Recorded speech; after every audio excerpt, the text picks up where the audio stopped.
Hey YouTube, it's Amanda, and today I'm going to make a TTC video, and hopefully this will be the only TTC video I will do for a while. I found out October 18th that I'm pregnant. That makes me very nervous and very excited. As you guys know, I've had 4 miscarriages, 4 previous pregnancies, and they all ended in miscarriage.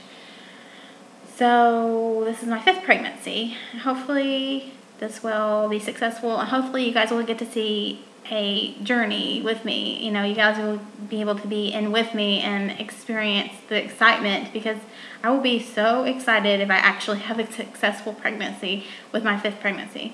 My doctor has said that he's seen women come in and have 7 to 9 miscarriages, and then finally have a successful one. So hopefully I'd be strong enough to continue the journey. Right now I feel like I am, and I'm not trying to get my hopes up on this one. I mean, it's hard not to get excited, but I know if this does end in miscarriage, I will be very, very devastated. But I think that I have enough strength left to keep going and try more. So anyway, since this is a TTC vlog, I just was going to let everybody know kind of how I go about trying to conceive. Fortunately for me, it hasn't been very difficult for me to get pregnant when I want to get pregnant. I think the longest I've tried was 2 months.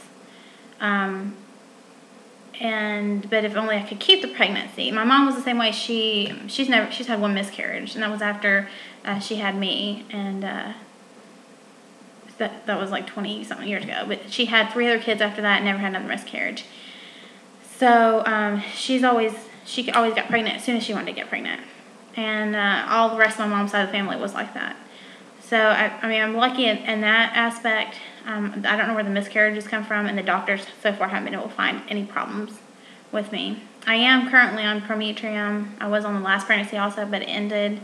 But I think that there might be other reasons why it ended, so I'll talk about that one later.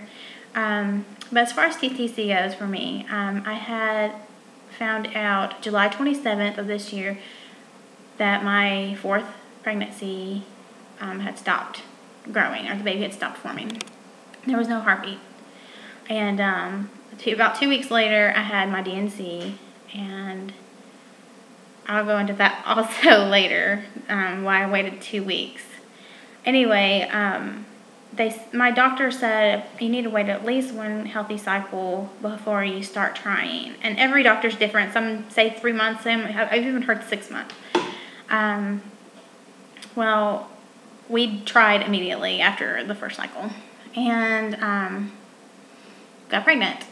And for me, I don't use OPKs. I never have. I mean, my cycles are kind of irregular though, so I mean, it wouldn't hurt if I did. But I can tell, I spot a day or 2 before I ovulate. And from what I've read online, it's not really, really common, but it's a really good sign of fertility when you spot. As far as, you know, it's a good sign that, hey, you're ovulating the next couple of days. So I don't use OPKs. My cycles usually range between 32 and 40 days. I guess it just depends on stress factors and stuff like that. I'm not really sure. So I usually ovulate around the 19th day of my cycle. It ranges from like the 18th to the 21st day, something like that. And like this past cycle, I'm not exactly sure the exact day that I ovulated. I do know that I spotted October the 1st and the 2nd. And just light spotting, you probably wouldn't even know it if you weren't looking. And since I was trying to get pregnant, I obviously was looking at cervical mucus, trying to, you know, find those kind of signs. Ovulation, I'm guessing, occurred around October 3rd or 4th. So I just counted about 14 days after I think I ovulated, which was the 3rd or 4th. And on the 18th, is when I got my positive test. And the reason I took that test is because that was on a Monday. On Saturday, on and on Sunday, and on that Monday that I took the test, I was so tired. I mean, that was like my first sign was I had to take a nap, and I don't take naps. And that's the way it was in my last pregnancy. I was just tired all the time, unbelievably tired. I was getting ready to apply for a job. I was going to turn in a resume that following Thursday, and I thought, well, I'll just take a test just in case. And sure enough, it was positive. So it was exciting, and like I said, very nerve-wracking. I did go to the doctor that following Friday, which was October the 22nd, and we did an ultrasound, and there was a little black sac. So that confirmed the pregnancy. I was only within 4 weeks. It wasn't very far along. There was nothing in the sac yet, which he said was normal for that stage. I went back last Thursday. We did another ultrasound. Basically, he said we're just going to keep doing ultrasound every week until we make sure we see progression. I'm sure at some point we won't do them anymore. But so we did do one last Thursday. It had definitely gotten bigger, and there was something that was actually inside the sac.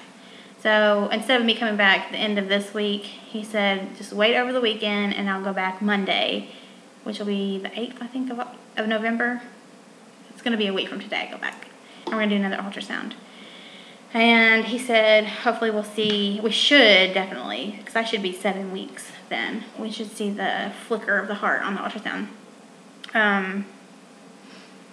So hopefully, I'm really nervous. Every time I get the ultrasound, I just hold my breath until I see something, because it's just so nerve-wracking to lay there and just, you don't know, I'm ready, I'm prepared, I think, to accept that it has ended. But at the same time, until you know for sure, you're just left in the dark, and it's like, oh my goodness, but anyway, I go back next Monday, and so hopefully I'll be able to do a pregnancy vlog, and start those, and like I said, I'll continue doing those, and then hopefully this doesn't end, but even if it does, I will just keep talking about miscarriage and whatever. What else was I going to say? Oh, as far as spotting goes with ovulation, I have read, and I have a link I will put in the bar below, a website that I read about spotting in case you do spot in your period. Sometimes it can be an indication of endometriosis, but that's usually with a lot of bleeding, I think, and pain. But if you just have like a pink tinge to your discharge, or just even just a little bit of red or brown for a couple days mid-cycle, that's usually around the time you're going to ovulate. And there's 2 reasons why they think that women do ovulate. Obviously women ovulate. There's 2 reasons why they think women that spot. And it's not a big percentage of women that spot during ovulation, or right before ovulation, but it's thought that either you spot because the egg bursts from the follicle and it causes a little bit of bleeding, which is not the case for me. It's more the case, the other reason is your estrogen levels rise right before you ovulate. And they think that makes a little bit of the lining of your uterus shed. And so if you get just a little bit of tinge in your discharge, you're probably going to ovulate the day or the day after that. So for me, that's a good indication, and I just do the whole lift my butt in the air after we do our baby dance, and it's worked.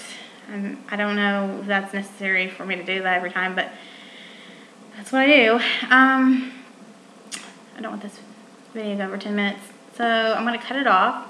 And if you have any questions or comments, or you want to email me and you have anything to ask me, don't be afraid that you're going to hurt my feelings by asking me any questions. I'm ready to answer anything and help anybody that I can. So if you have any general questions, you're welcome to ask me, and I'll try to answer them the best I can. Thanks for watching, and I'll talk to you later. Bye.